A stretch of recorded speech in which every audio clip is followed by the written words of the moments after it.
This is what Australian football looked like 150 years ago. A bunch of men in woolen jumpers, long shorts, leather boots, and rough paddocks. And this is what it looks like now.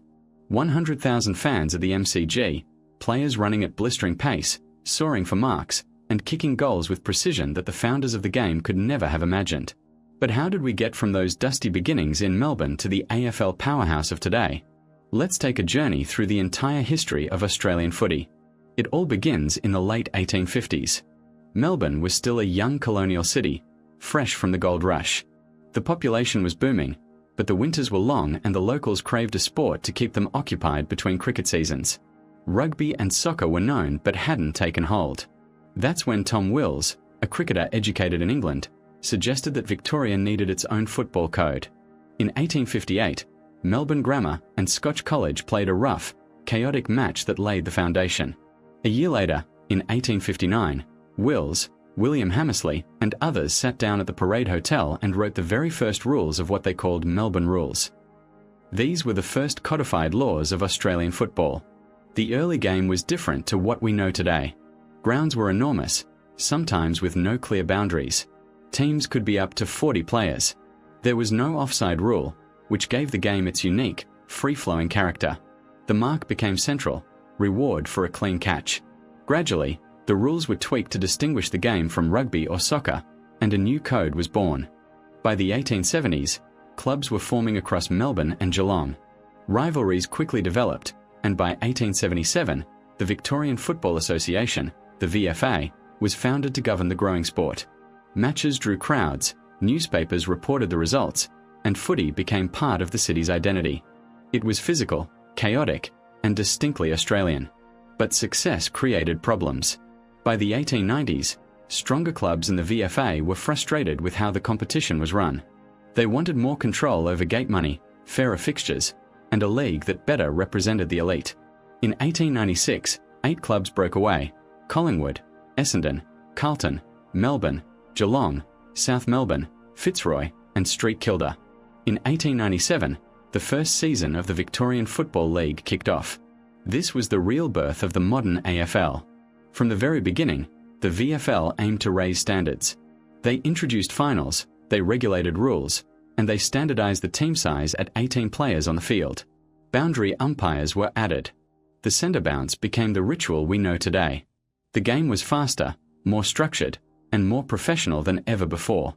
Crowds grew, rivalries deepened, and the VFL began to dominate Melbourne's sporting landscape. Then came the Great War. Thousands of young men enlisted, including footballers. Clubs struggled to fill sides. Seasons were shortened, and some clubs dropped out. Yet the game survived, kept alive by those too young, too old, or unable to serve. It was football as distraction, as morale, as connection for communities under strain. The interwar years saw the game recover and expand. In South Australia and Western Australia, strong state leagues like the SANFL and WAFL grew in stature. Interstate matches became more common, and the dream of a truly national game was first whispered. In Victoria, the VFL's grip strengthened. Big crowds filled suburban grounds at Carlton's Princes Park, Collingwood's Victoria Park, and Richmond's Punt Road Oval. World War II brought disruption again, but once more football endured. Players went off to fight, clubs made do, and the game pressed on. And when peace returned, footy exploded like never before. The post-war boom of the 1950s and 60s was a golden age. Families had money, cities were expanding, and football became a Saturday ritual. Melbourne was football mad. Crowds of 70,000 or more were not unusual, and the MCG became the home of the spectacle. Radio coverage spread the game to country towns, and then television arrived, beaming footy into living rooms. On the field, tactics evolved. Players were fitter, faster, more professional. Coaching was becoming a science. Rule changes shaped the contest: free kicks for kicking out on the full, stricter holding the ball interpretations, clearer boundaries. These tweaks made the game quicker, fairer, and easier for fans to follow. By the 1970s, the VFL was the undisputed top competition, but it was still a Victorian league. Meanwhile, Western Australia and South Australia had their own powerhouse clubs and fan bases. The question was clear: should the VFL remain Victorian, or should it expand and truly become national? The 1980s gave the answer. In 1987, two new clubs joined, the West Coast Eagles from Perth and the Brisbane Bears from Queensland. For the first time, the VFL was no longer confined to Victoria. Suddenly, players were flying interstate every second week, fans in Perth and Brisbane had local heroes, and the idea of a national competition was real. That moment changed everything. By 1990, the VFL was officially renamed the Australian Football League, the AFL. Adelaide joined in 1991, Fremantle in 1995, Port Adelaide in 1997. Sydney, who had relocated from South Melbourne in 1982, became a stable and successful team. The once parochial Victorian League was now a truly national competition. Expansion wasn't just about teams, though. The AFL centralised control. It introduced salary caps and player drafts to keep the competition even. It brokered massive television deals, turning footy into a billion-dollar industry. It marketed stars like Tony Lockett, Gary Ablett Sr., Wayne Carey and Michael Voss, making them household names. The AFL was now Australia's biggest sporting product. But history wasn't without heartache. In 1996, Fitzroy, one of the founding clubs of the VFL, was forced into a merger with the Brisbane Bears. The Brisbane Lions were born, and though they would go on to win a famous three-peat in the early 2000s, Fitzroy fans were left devastated. It was a stark reminder that professional sport can be ruthless. The late 1990s and 2000s became an era of dynasties.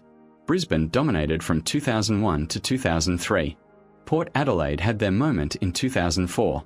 Geelong built one of the greatest teams ever seen, winning 3 flags in 5 years between 2007 and 2011. Hawthorn followed with their own three-peat in 2013, 14 and 15. Richmond rose from decades of struggle to claim 3 flags in 4 years under Damien Hardwick and Dustin Martin. These dynasties gave fans heroes, villains, and endless debate. The AFL continued to grow. In 2011, the Gold Coast Suns joined the competition, followed by the Greater Western Sydney Giants in 2012. With 18 teams spread across 5 states, the AFL now truly blanketed the nation.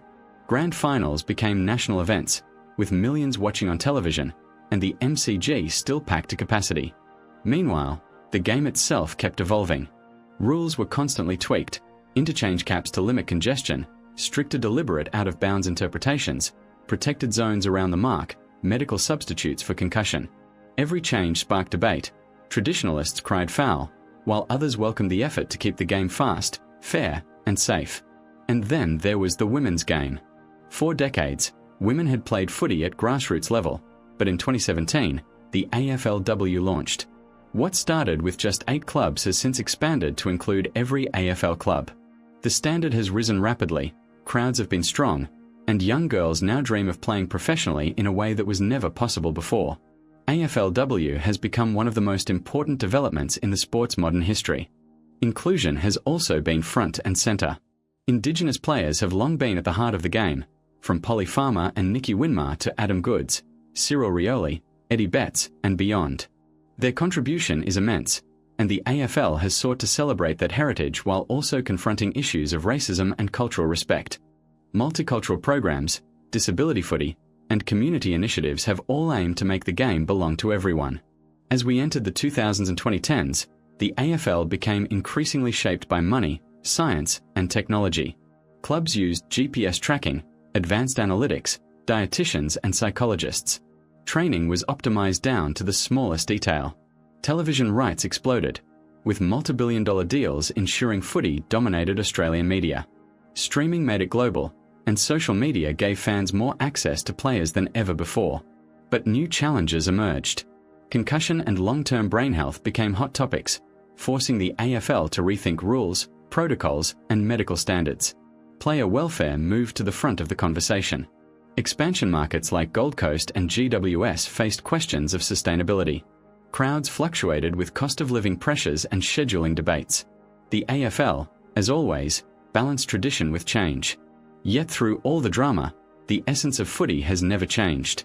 The soaring marks, the booming goals, the roar of the crowd, the connection between clubs and their communities.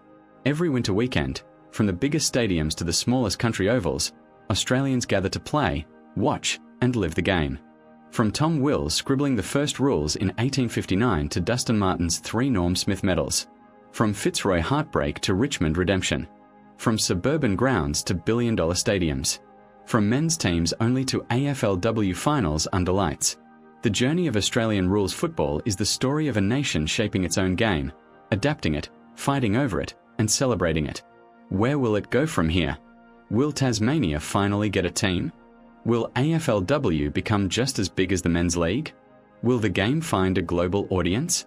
The only certainty is that footy will keep evolving, just as it always has. Because this isn't just a sport. It's not just marks, goals, and free kicks. It's community, its rivalry, its history, and its identity. Australian rules football is woven into the fabric of the country itself, and its story is far from finished.